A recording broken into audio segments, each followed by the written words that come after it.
तो गाइस मैं हूं अंकित और आप देख रहे हैं रेसलिंग फैंस नेटवर्क। सबसे पहले गाइस हम लोग अपनी बातों को शुरू करेंगे बैकलैश 2024 के मैच कार्ड को देखते हुए। तो भाई देखो यार, वैसे तो लोग इतने ज़्यादा एक्साइटेड नहीं है, लेकिन इसके बावजूद हमें देखना तो पड़ेगा। इवेंट है भाई, तो बीच में ट्रांजिशनल इवेंट्स भी देखने पड़ते हैं ताकि आगे जाके एक मेगा इवेंट में मजा आए। अब अभी के हिसाब से भाई सिर्फ 2 मैचेस कन्फर्म है बैकलैश फ्रांस के लिए, एंड दोनों वर्ल्ड टाइटल मैचेस हैं। एक तो कोडी रोड्स डिफेंड करेंगे अपनी newly won undisputed WWE title against AJ Styles, and ये एक बैंगर मैच होगा, बिलीव मी। एंड इसके अलावा आज मंडे नाइट रॉ में एक और वर्ल्ड चैंपियनशिप का मैच ऑफिशियल करा गया, एंड जे उसो को अपॉर्चुनिटी मिलने वाली है वंस अगेन वर्ल्ड चैंपियन बनने की। एंड यहाँ पे वो फेस करेंगे डायमंड प्रिस्ट को। तो भाई क्या वर्ल्ड चैंपियन बन पाएंगे जे उसो, ये क्वेश्चन है। मैं इसको ना भी नहीं कह सकता, हाँ भी नहीं कह सकता।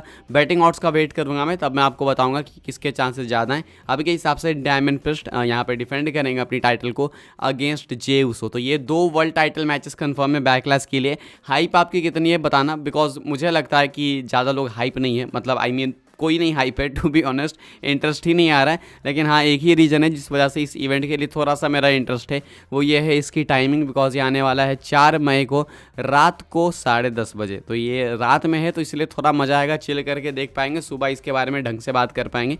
तो इसलिए थोड़ा सा इंटरेस्ट ज़्यादा है टाइमिंग की वजह से। बाकी आपके लिए क्या है एक्साइटमेंट लेवल्स, क्या सोचते हो आप इस वाले इवेंट के लिए, कॉमेंट करके आप लोग बता सकते हो। आगे बढ़ते हैं गाइस, बात करते हैं हम लोग अपनी अगली स्टोरी के बारे में, एंड ये फ्राइडे नाइट स्मैकडाउन की वर्शिप को लेकर। तो ये जो लास्ट स्मैकडाउन का एपिसोड देखा हमने, जहाँ पे टामा टोंगा सोलो सिकोआ ने अच्छे से बजा दी केविन ओवेंस की, उस वाले स्मैकडाउन की वर्शिप की बात करेंगे हम लोग। लेकिन उससे पहले हम लोग इसको कंपेयर करेंगे उसके पहले वाले स्मैकडाउन से, जहाँ पे सोलो सिकोआ ने जिमी उसो पे अटैक करा था टामा टोंगा की हेल्प से। अब ऐसे में भाई उस वीक के एपिसोड की वर्शिप थी 2.357 मिलियंस, ठीक है, ये उस वीक के एपिसोड की वर्शिप है। लेकिन इस वीक नंबर्स डाउन हुए, लेकिन एज सच इतने ज़्यादा नंबर्स नहीं है कि इसके लिए कंसिडर किया जाए। उस वीक के लिए नंबर्स थे 2.357, तो ये जो स्मैकडाउन गया इसके लिए नंबर्स थे 2.333, यानी 2.333 मिलियन व्यूअर्स। तो ये कुछ है इस वीक की व्यूअरशिप, यानी कि जस्ट बिल्कुल स्लाइड ड्रॉप है, कोई ऐसा नोटिसेबल ड्रॉप भी नहीं है, लेकिन बिल्कुल हल्का सा डिफरेंस है। तो अभी के हिसाब से भाई ये कुछ है स्मैकडाउन की व्यूअरशिप को लेकर अपडेट। बाकी देखना होगा कि मंडे नाइट रॉ की व्यूअरशिप क्या आती है।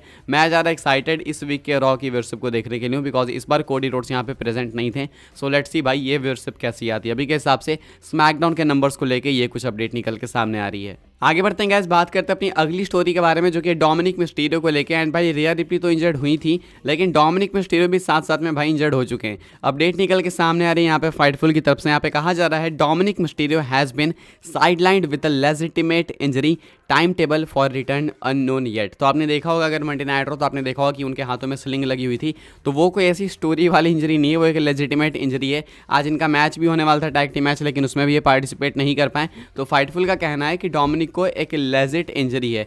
अब हाथ में है भाई, वो तो देखो क्लियरली दिख गया, लेकिन ये कितनी ज़्यादा सेवर इंजरी है वो नहीं पता, कितनी सीरियस है वो नहीं पता।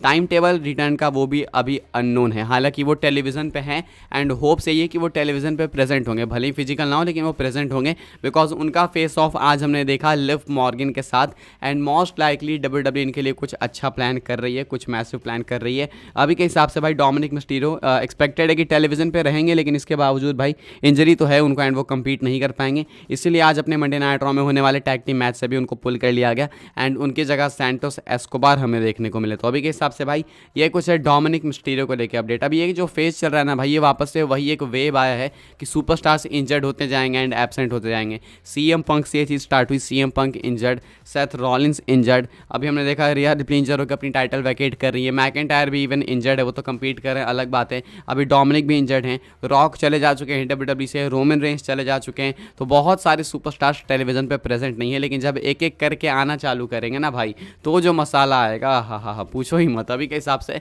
डोमिनिक को गेट वेल सून बोलेंगे हम लोग, क्योंकि एक लेजिट इंजरी है। यह है डोमिनिक मिस्टीरियो को लेके अपडेट। आगे बढ़ते हैं गाइस, बात करते हैं अगली स्टोरी के बारे में, एंड ये है अंकल हाउडी को लेके।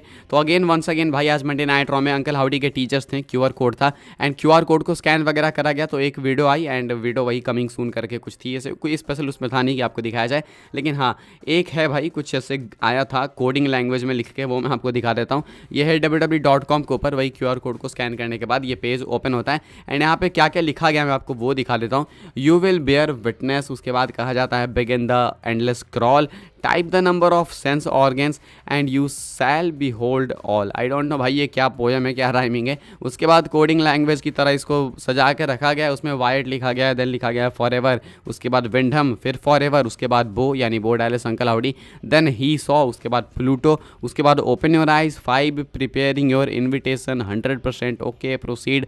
आई डोंट नो भाई ये क्या है, ये क्या है, ये कोई सेंस भी बनाती है चीज़ें या फिर नहीं, लेकिन हाँ अभी के हिसाब से क्यूआर कोड को स्कैन करने के बाद ये कुछ अपीयर होता है। तो देखते हैं ये कब तक चलेगा, ये चलेगा आखिर कब तक। वाइट रैबिट वाली चीज़ तकरीबन 1 से 1.5 महीने चली थी, उसके बाद ब्रेव वाइट एक्सट्रीम रूल्स में आ गए थे। अभी इनकी भाई ये जो चीज़ है अंकल हाउडी वाले टीचर्स, ये आई थिंक 3 हफ्ते तो हो चुके हैं एंड अभी 1 महीना बिल्कुल होने वाला है। तो क्या बैकलेस में कुछ हमें देखने को मिलेगा? एक्सपेक्टेड तो है कि पहला मैसिव मूव बैकलेस में WWE चलेगी, बाकी वक्त बताएगा। अभी के हिसाब से ये कुछ अपडेट निकल के सामने आ रही है अंकल हाउडी के टीचर्स को लेके। आगे बढ़ते हैं गैस, बात करते हैं ड्राफ्ट 2024 के बारे में। तो ड्राफ्ट भाई बस आ ही गया है, अगला जो स्मैकडाउन होगा ये जो अभी होने वाला है सैटरडे को, वहाँ से ड्राफ्ट नाइट 1 किक ऑफ होगा एंड यहाँ पे भाई ड्राफ्ट के अंदर आपको बैरन कॉर्बिन भी ड्राफ्ट होते हुए दिखेंगे। अपडेट निकल के सामने आ रही है रेसलिंग ऑब्जर्वर न्यूज़ लेटर की तरफ से, वहाँ पे कहा जा रहा है कि 110% कन्फर्म है कि जो बैरन कॉर्बिन है वो मेन रोस्टर पे आने वाले हैं। वो आए थे, आपको याद होगा ब्रॉन ब्रेकर, तभी मैंने आपको बताया था कि बैरन कॉर्बिन को भी लेकर अपडेट से कि वो आ सकते हैं। तो most likely Baron Corbin and Bron Breakker दोनों सेम ब्रांड पे होने वाले हैं।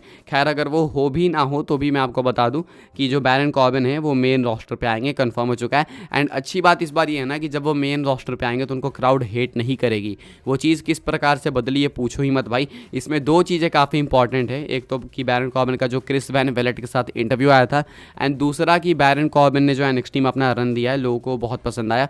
तो अब बैरन कॉर्बिन जब मेन रोस्टर में आएंगे भाई तो अच्छा सपोर्ट उनको मिलने वाला है। खैर गैस हम लोग बात कर लेते हैं अपनी नेक्स्ट एंड फाइनल स्टोरी के बारे में एंड ये है अमेरिकन नाइटमेयर कोडी रोड्स को लेके। तो भाई क्या अमेरिकन नाइटमेयर एक्चुअली में अमेरिकन नाइटमेयर ही बनने वाले हैं कोडी रोड्स, यानी कि क्या उनका हील टर्न होने वाला है? देखो भाई काफ़ी सारे लोग कोडी रोड्स को ना जॉन सीना की तरह देखते हैं कि जॉन सीना जिस तरीके से कभी हील नहीं बने, मतलब सैवेज बने वो ठगनॉमिक्स वाले कैरेक्टर के साथ, लेकिन कभी हील नहीं बने, तो शायद कोडी रोड्स भी उस तरीके से कभी हील नहीं बनेंगे। लेकिन मैं आपको बता दूं कि कोडी रोड्स को भी WWE रोमन के नज़र से देखती है। अब देखो भाई Roman Reigns tribal chief character के साथ थे, तो वो चीज़ ना भाई लोगों को काफ़ी ऐसे शॉकिंग लगी थी कि अरे ये क्या हो गया, हील बन गया। फिर उसके बाद 3-4 साल का हमने जनरेशनल रन देखा जो कि लोगों को लगता है कि शायद अब कभी रिपीट नहीं हो पाएगा एंड जब रोमन चले जाएंगे तो WWE उसका रिप्लेसमेंट नहीं ढूंढ पाएगी। लेकिन मैं आपको बता दूं कि WWE के पास ऑलरेडी बैकअप प्लान है एंड वो है कोडी रोड्स। एंड WWE के पास प्लान ये नहीं है कि कोडी रोड्स को घसीटते रहेंगे बेबी फेस के तौर पे, बल्कि WWE अपने डोर्स ओपन रख रही है कोडी रोड्स के भी हील टर्न को लेके। एंड बिलीव मी भाई जब कोडी रोड्स का हील टर्न होगा ना बहुत ज़बरदस्त होगा, बिकॉज WWE को अब ये नॉर्मल तुच्चू पुच्चू सा हील टर्न नहीं चाहिए। मैकेंटायर का भी हील रन बहुत अच्छा जा रहा है, बहुत अच्छा हील टर्न है, लेकिन उससे 1 लेवल 2 लेवल ऊपर का हील टर्न होगा कोडी का, रोमन के लेवल का कह सकते हो। जब कोडी रोड्स 3-4 साल बेबी फेस बनने के बाद हील बनेंगे तो बहुत मैसिव हील रन होगा उनका। हालांकि हो सकता है कि 3-4 साल वेट भी ना करना पड़े, हो सकता है जल्दी ही हो जाए, लेकिन इतनी जल्दी भी नहीं होगा, मिनिमम 2-3 साल तो लगेंगे ही। आई थिंक ये तब होगा जब कोडी रोड्स एक लीव लेंगे WWE से, उसके बाद आएंगे तो हील बन के आएंगे, बिकॉज रोमन के रिप्लेसमेंट के तौर पे WWE कोडी को ही देखती है। तो जो चीज़ें रोमन रेंस के साथ सक्सीड करी थी WWE के लिए, वो चीज़ें कोडी के साथ भी एक्सपेरिमेंट करी जाएगी, because as babyface Cody Rhodes 3-4 साल से ज़्यादा कितना चलेंगे, आखिर कब तक मर्ज ऐसे बेचते रहेंगे। तो उसके लिए एक ट्रांजिशन चाहिए होगा एंड वो हील कोडी रोड्स आपको एक एक्चुअल अमेरिकन नाइटमेयर बनते हुए दिखेंगे। अभी के हिसाब से गाइस बस इस वीडियो के लिए यही कुछ अपडेट्स है। आई होप सो आपको इन्फॉर्मेशन मिली हो तो वीडियो को लाइक करें, शेयर करें, सब्सक्राइब करें चैनल को, ताकि आने वाले टाइम के अंदर मैं आपको और भी ऐसी WWE न्यूज़ रूमर अपडेट्स सबसे पहले ला के दिया करूँ। बाकी फॉलो वगैरह कर लेना आप लोग मुझे इंस्टाग्राम एंड ट्विटर पर, लिंक आपको मिल जाएगा डिस्क्रिप्शन में, ज्वाइन कर सकते हैं व्हाट्सएप चैनल को, उसके भी लिंक है डिस्क्रिप्शन में। मिलते हैं अपनी नेक्स्ट ऑफर काफ़ी इंटरेस्टिंग वीडियो में।